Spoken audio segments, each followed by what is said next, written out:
Joe, if you can, let's start off by talking about how you got your start in the oil and gas industry. Sure. So I want to share my story with you. It's probably not vastly different than what you hear. So I'm third generation oil and gas. I hope one day that there will be a fourth generation. With my guidance from myself and my wife, that my three daughters will choose a career in STEM and a career in energy. But being third generation, so started with my grandfathers. Both were in the industry. One is from Clayton, New Mexico. He got his start in the industry drilling water wells in Andrews County and Gaines County, Texas. He then ended his career drilling offshore Cabenda, and so he was working for Chevron at the time. My other grandfather is a fabricator, so he lived in South Louisiana. He fabricated platforms, drilling rigs, worked into his 70s. He loved it. Wow. And then my father's an engineer, drilling engineer, and today he's a successful businessman. He runs portfolio companies for a private company. Very interesting there. So you kind of just followed into that path, I guess, but of course paving your own path. So talk to us a little bit about what you did as you started professionally working. Sure. So my path. So I tried to kind of deny myself the path. I avoided that path. I really like animals. Thought I'd be a vet. So I went to Auburn University, chose a path to be a vet, started that pre-vet process, then decided, engineering was more of what I'd be interested in, a little bit more diverse career being an engineer. So I decided to be a mechanical engineer, studied mechanical engineering, I graduated, and I went to work in nuclear power.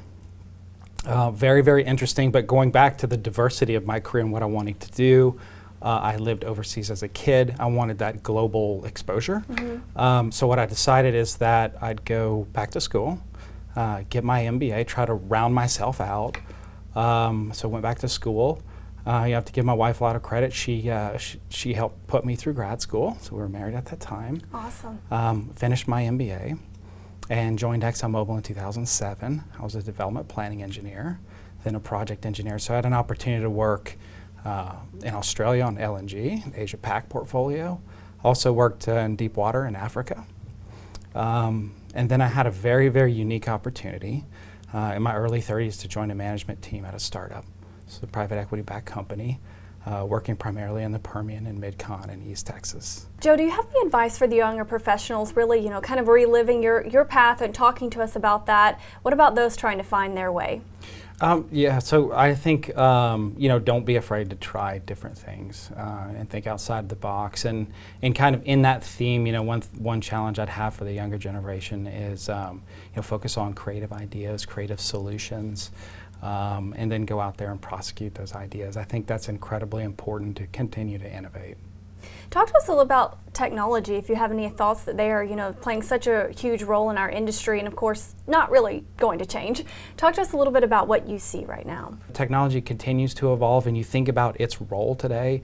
The role of technology is to, in my mind, is to help us find creative solutions to energy challenges, make sure that we can provide reliable, efficient, and economical energy. Joe, let's talk a little bit about mentorships and really, your thoughts on that, helping others, and really just how that helps the career as a whole.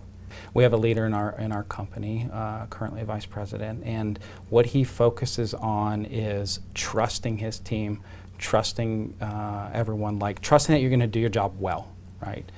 You're hired to do your job. You don't need to be told how to do your job. So it's about accountability, about responsibility.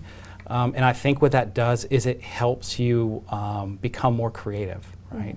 It doesn't put boundaries around you, and I think I think it's great advice from him, and he pushes really hard. It's all about solution orientation. It's all about solving the problem and the challenge.